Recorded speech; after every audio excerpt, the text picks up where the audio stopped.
In this video, we'll be determining the sine or cosine function to model a graph.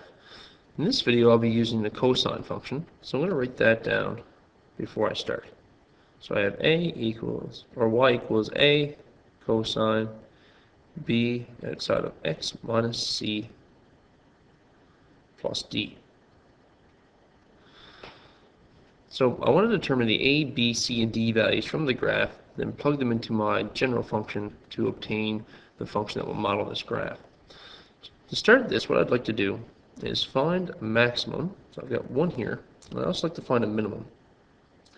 So I can see I have a maximum at y equals 0, and I've got a minimum at y equals negative 4. That's going to allow me to find my midline, or the d value. So to find the d value, I'm going to take my value at 0, and I'm going to add my negative 4 to it, and divide that by 2. So that's going to give me a value at negative 2. So I'm going to have a midline for my graph coming right across the page here. Once I have the midline, it's going to make it much easier for me to find the amplitude, or the a value.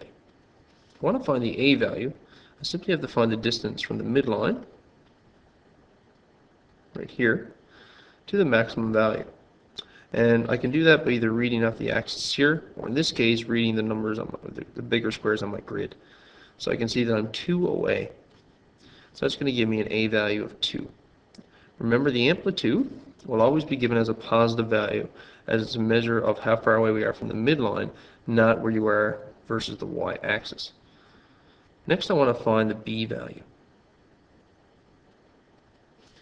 So the normal period for a sine or cosine function, if we're looking at degree measure, would be 360 degrees.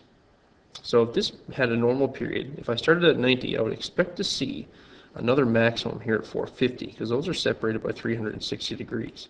But I don't. What I do see is about half my graph. So if I go another 360 degrees to bring me to 810 here, I see that I finally get repetition. What that means is that the new period of this graph is 720 degrees.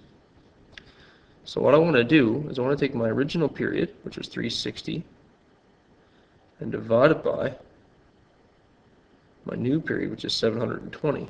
And I'm going to get that my b value is 0.5, which I can express as a decimal or as a fraction of 1/2. The last value I want to find here is c. Now, my cosine graph usually begins at a maximum back here at 0.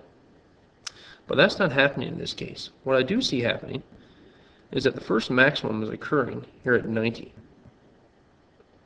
In other words, that point has been moved 90 degrees right. So my value of c will be a positive 90.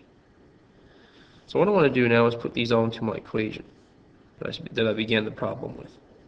So I have y equals, the a value is 2, so I have 2 cosine, b value is 0.5 or 1/2. I'm going to use 1/2 outside of x, and I say plus 90, but I have a minus sign here, so that's going to be minus 90 degrees.